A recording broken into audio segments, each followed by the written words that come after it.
বিসমিল্লাহির রহমানির রহিম। আল্লাহর নামে শুরু করছি। আসসালামু আলাইকুম। প্রায় অনেক দিন পর একটা ভিডিও নিয়ে আপনাদের সামনে হাজির হলাম। তো ভিডিওটা সবাই দেখতে থাকেন। তো এই তো প্রথমেই বাচ্চাদের খেলাধুলা থেকেই শুরু করলাম।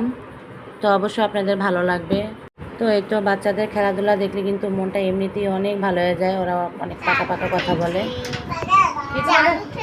তোমাদের সাদা শেষ? দেখি তো কিভাবে সাজছো। এই দেখো, আমি তো পুরি সাজছি। হ্যাঁ, অনেক সুন্দর হয়েছে। তুমি কি সাজছো? মেয়ে? ও আচ্ছা, তুমি মেয়ে সেজেছো। তাহলে কি তুমি কি মেয়ে না? তো এরই মাঝে বড় মেয়ের কিন্তু জন্মদিন ছিল, তা ওদিন ভিডিওগুলো করা হয়েছে, কিন্তু এর মাঝে কিন্তু ভিডিওগুলো ছাড়া হয় নাই। তো কী করলাম, কী রান্না করলাম সেটাই আজকে আপনাদের সাথে শেয়ার করতেছি। তো বেশি কিছু কিন্তু রান্না করি নাই, এই তো একটু পায়েস রান্না করেছিলাম, আবার একটু নুডলস রান্না করেছিলাম, আর একটা কেক বানিয়েছিলাম। তো সেই কেকের ক্রিমটা এই যে এখানে বানাচ্ছি, ওটাই করতেছি। আর এই যে অনেক দিন ধরে বানাই না, ডিজাইনও ওরকম হাতে আসে নাই। তো মা মেয়ে মিলে কিন্তু কেকটা বানিয়েছিলাম, কারণ অনেক দিন পর বানাইছি। তো এটা ওইভাবে হয় নাই। তো লাস্টে এই যে একটু বিরিয়ানি রান্না করলাম।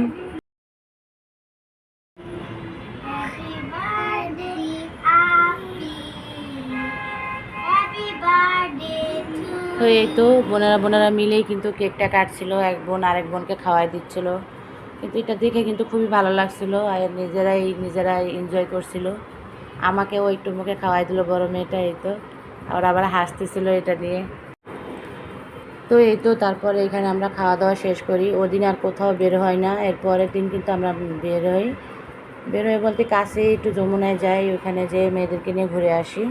তো এই তো তারপর যাওয়ার পরে এখানে রাকিবের শপ ছিল, সেই শপে যাবে বাচ্চারা বায়না করলো, তারপর নিয়ে গেলাম ওইখানে যাওয়ার পরে শুনতে পারলাম যে ওদের শপে নাকি গ্যাঞ্জাম হয়েছে, এই জন্য বন্ধ হয়ে গেছে। আর বাচ্চারা একদম হুমড়ি খেয়ে দেখছিল ভিতর থেকে, ওরা নাকি ভিতরেই ছিল, কিন্তু বাইরে থেকে দেখা যাচ্ছিল না। তারপর আমার বাচ্চারাও বললো এখানে দাঁড়াও, একটু দেখবো, ছবি উঠাবো। তো আর কী করবো, ওদেরকে মন রক্ষা করার জন্য এখানে দাঁড়ালাম, আবার একটু ছবি উঠাই নিলাম। দেখলাম অনেক বাচ্চারা বাবা মাকে নিয়েই আসছে। তারপরে এই যে সবাই এখানে দাঁড়াই থেকে একটু ছবি উঠাই নিলাম।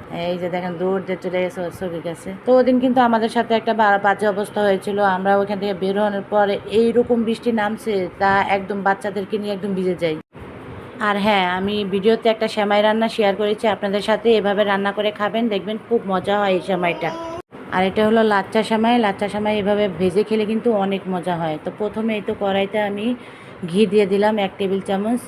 তো 1 টেবিল চামচের সাথে আপনারা একটু তেলও দিতে পারেন। তো আমি আর তেল দিই নাই, আমার সেমাই যেহেতু অল্প ছিল ওইটা দিয়ে হয়ে গেছে। তো এই তো এখানে বাদাম আর কিশমিশ ভেজে নিয়েছি। এখানে বাদাম আপনারা যে বাদামই ইচ্ছা দিতে পারেন।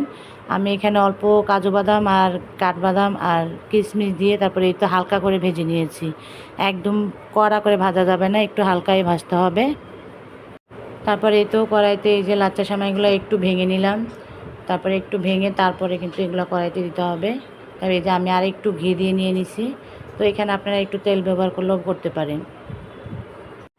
তো এই তো আর একটু ঘি দিয়ে তারপরে কিন্তু এটা ভেজে নেব সে লাচ্চা সেমাইটা। আর ভাজার সময় কিন্তু একদম চুলার জাল বাড়ায় দিয়ে তারপর ভাজা যাবে না, একদম অল্প আছে তারপর ভাজতে হবে সেমাইগুলো, না হলে কিন্তু একদম পুড়ে একদম তিতা হয়ে যাবে। আর একটু সময় ধরেই কিন্তু ভাজতে হবে জিনিসটা, না হলে কিন্তু মজা হবে না। একদম যখন মশমশা হয়ে আসবে তখন এই তো এখানে চিনি দিতে হবে। তো আমি এই তো চিনি দিয়ে নিলাম, চিনি দিয়ে তারপরে এটা আবার একটু ভেজে নিলাম। একদম অল্প আছেই কিন্তু ভাজতে হবে। তারপরে একটু লবণ 1 চিমটির মতো দিয়ে দিলাম। আর এখানে লবণ আপনারা না দিলেও চলবে, তবে দিলে টেস্টটা ভালো আসে, এই জন্য একটু 1 চিমটি দিয়ে। এরপর এই যে নারিকেলগুলো দিয়ে দিলাম, নারিকেল দিয়েও কিন্তু একটু ভাজতে হবে। আমি বারে বলছি একটু চুলার জালটা কিন্তু একদম অল্প আছে নিতে হবে, না হলে কিন্তু একদম পুড়ে যাবে, যেহেতু সেমাইগুলো আগের থেকেই একটু ভাজা থাকে, এর জন্য কিন্তু অল্প আছেই ভাজতে হবে। তো এই ভাজা সেমাইয়ের ভিতরেই কিন্তু আবার এখানে যে বাদাম আর কিশমিশগুলো ভেজে রেখেছিলাম সেগুলো দিতে হবে। ওগুলো দিয়ে একদম অল্প আছে এগুলো মিশাই নিতে হবে, আর একটু ভাজা করে নিতে হবে। তারপরে এই তো এখানে গুঁড়া দুধ দিয়ে দিলাম, আর এই গুঁড়া দুধটা দেওয়ার পরে কিন্তু চুলার আঁচটা আর রাখা যাবে না, একদম অফ করে দিতে হবে। অল্প অল্প করে এটা মিশিয়ে নিতে হবে গরম থাকা অবস্থায়। আর চুলা জালটা অফ না করলে কিন্তু গুঁড়া দুধগুলো পুড়ে যাবে আর মজা হবে না। তো এই তো অল্প অল্প করে এই তো মিশিয়ে নিলাম, আর এই রান্নাটা কিন্তু শেষ। আর আমার এই ভিডিওতে অনেক ভুল ত্রুটি থাকতে পারে, আপনারা ক্ষমা সুন্দর দৃষ্টিতে দেখবেন। আর আজকের ভিডিওটা এই পর্যন্তই। আল্লাহ হাফেজ।